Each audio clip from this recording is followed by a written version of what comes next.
Berbagai upaya dilakukan seorang guru di Flores Timur, Nusa Tenggara Timur untuk mendekatkan akses pendidikan bagi murid di tengah keterbatasan. Dan selama 21 tahun, ia menempuh jarak hingga 10 km untuk bisa mengajar. Berjuang mencerdaskan anak-anak di Desa Sagu NTT jadi mimpi Usman Ahmad Wato Wutun. Usman telah menjadi guru selama 21 tahun di SD Negeri Arang, Pulau Adonara, NTT. Setiap hari, Usman harus menempuh jarak 5 km untuk bisa sampai ke sekolah. Jalan berbukit dan terjal tak menyurutkan niat Usman berbagi ilmu kepada muridnya. Kehadiran SD Negeri Arang juga diawali dari usaha Usman bersama warga, semata-mata demi memerdekakan anak-anak dari buta huruf dan menghapus angka putus sekolah di desanya. Arang ini dia sangat terpencil, sangat jauh dari desa induk. Lalu kalau kita tidak mendirikan sekolah, maka terjadilah buta huruf. Setiap tahun akan terjadi buta huruf di Arang. Olehnya itu saya mengambil inisiatif untuk mendirikan sekolah. Dan alhamdulillah sekolahnya berjalan sampai dengan hari ini. Karena saya waktu itu punya prinsip bahwa seandainya suatu ketika saya diangkat, mudah-mudahan SDN Arang ini sudah definitif. Dan alhamdulillah sekarang sudah definitif, tetap saya masih tetap ditempatkan di Arang. Para orang tua pun bersyukur anak-anak di Dusun Arang tak lagi putus sekolah. Mereka berharap pemerintah bisa memperbaiki kondisi bangunan sekolah yang mulai rusak. Itu kalau mungkin pemerintah kurang diperhatikan. Karena sekarang dengan kondisi sekolah kami yang seperti ini, walaupun kami sudah omong, sudah ini sama pak-pak di daerah, iya, tapi masih saja begini. Dindingnya yang pecah-pecah, terus plafonnya yang sudah pecah-pecah lagi. Jadi kalau bisa kami minta agar bisa pemerintah bisa dapat memperhatikan sekolah kami. Masalah lain yang dihadapi SD Negeri Arang adalah minimnya fasilitas sekolah, termasuk biaya untuk guru honorer. Karena dana bos kami itu minim Pak untuk kebutuhan sekolah, maka saya sampaikan kepada teman-teman guru, kami PNS ada 3 orang, P3K ada 3 orang, jadi kami 6 orang yang dijamin oleh pemerintah. Sementara 4 ini itu honor komite Pak, bukan dari daerah kita. Nah, saya minta kami yang 6 orang itu kerjasama bahwa buku-buku, baik itu buku K13 ataupun kurikulum Merdeka, kami tetap berusaha. Setiap guru tuh harus beli pakai uang pribadinya untuk mendidik anak-anak kami. Perjuangan Usman memerdekakan anak-anak dari buta huruf patut jadi perhatian pemerintah. Bahwa di negara Indonesia yang telah merdeka masih ada anak-anak yang kurang mendapatkan pendidikan layak. Cito Senatun, Kompas TV, Flores Timur, Nusa Tenggara Timur. 21 tahun berupaya memerdekakan anak-anak dari buta huruf menjadi niat guru Usman untuk mengajar. Jarak yang jauh tidak menyurutkan keinginannya untuk bisa memajukan kecerdasan anak di desanya. Lalu bagaimana pengalaman Usman mengajar selama 21 tahun? Kita sudah akan berbincang dan bergabung dengan Usman Ahmad Wato Wutun, guru SD Negeri Arang, NTT. Dan siswanya sudah bergabung juga ada Ibrahim Firman. Selamat malam Pak Usman, Ibrahim. Selamat malam Ibu. Selamat malam Ibu. Kabar Pak Usman dan Ibrahim?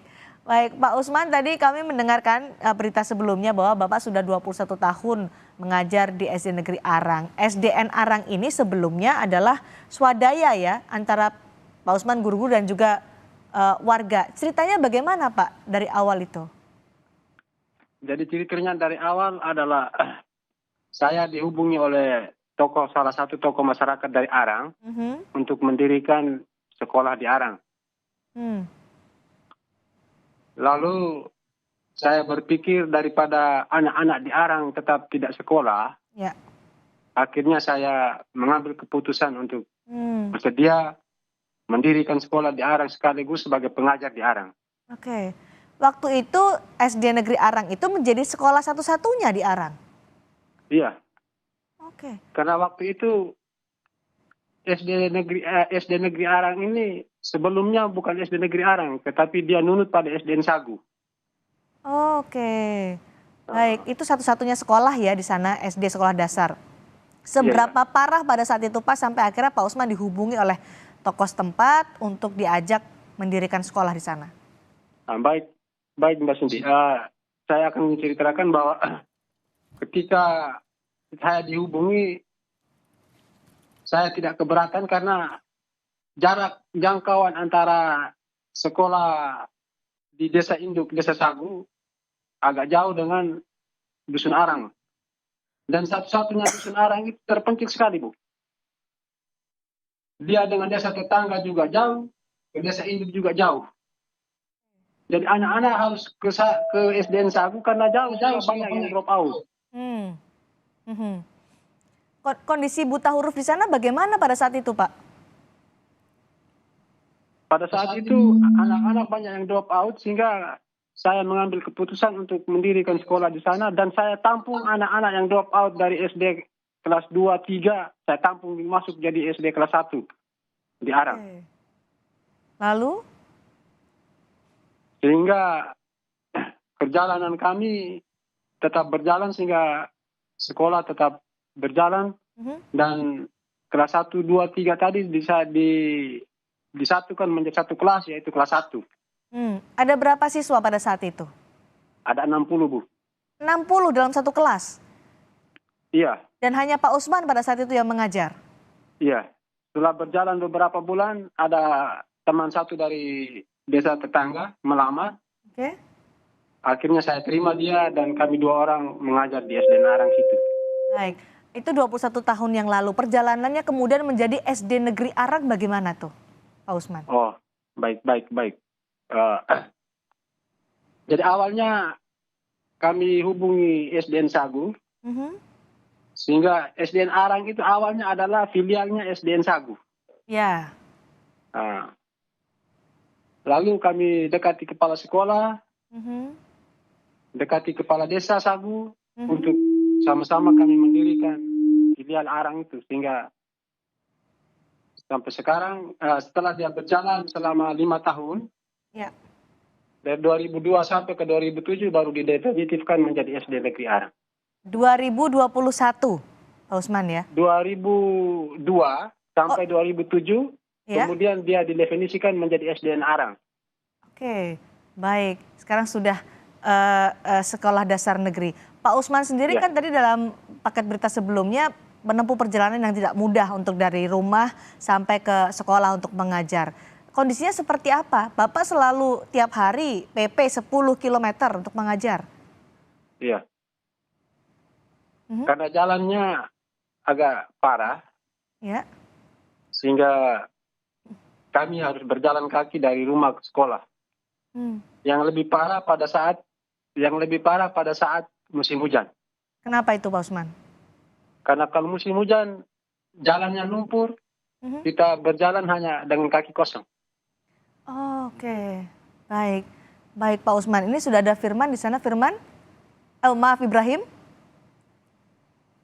Ya, Baik, Ibrahim diajar Pak Usman sehari-hari? Jadi murid Pak Usman? ya. Gimana kalau Pak Usman ngajar sehari-hari nih Ibrahim? Boleh ceritakan ke kita? Ya. Pak Usman mengajar sehari-hari.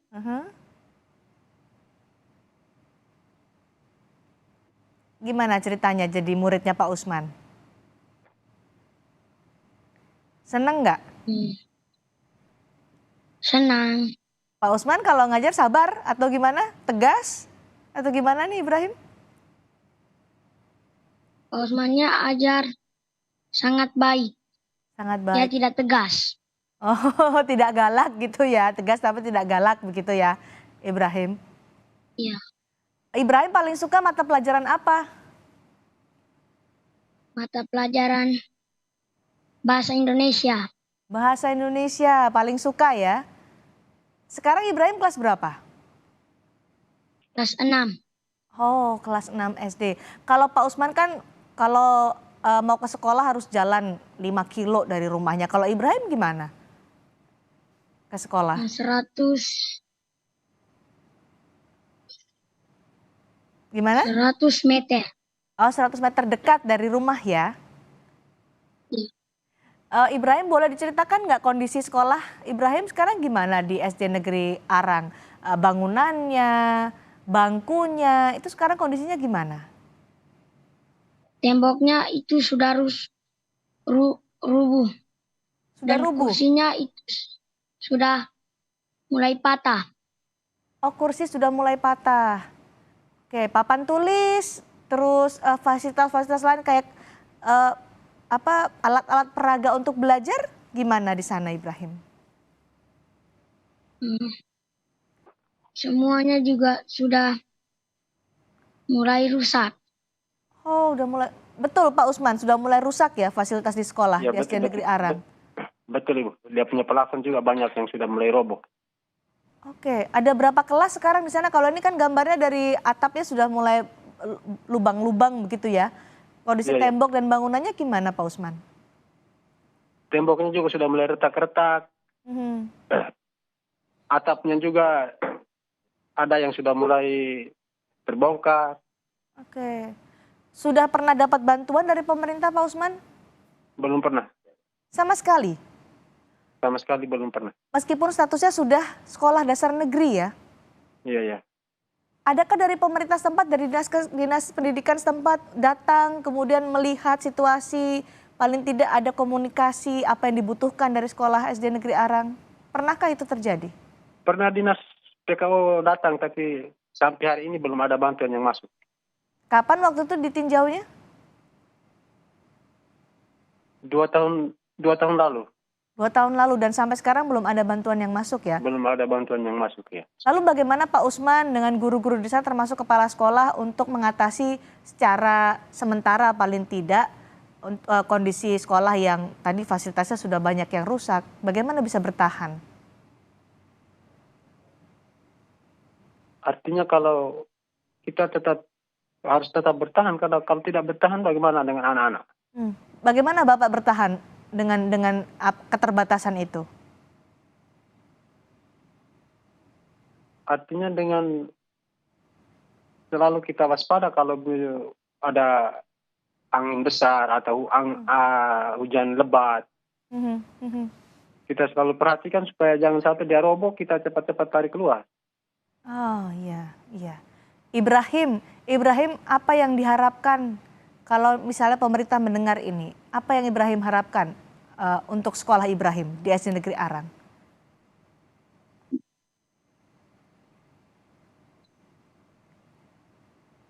Bisa diperbaiki. Lalu? Tidak ada lagi.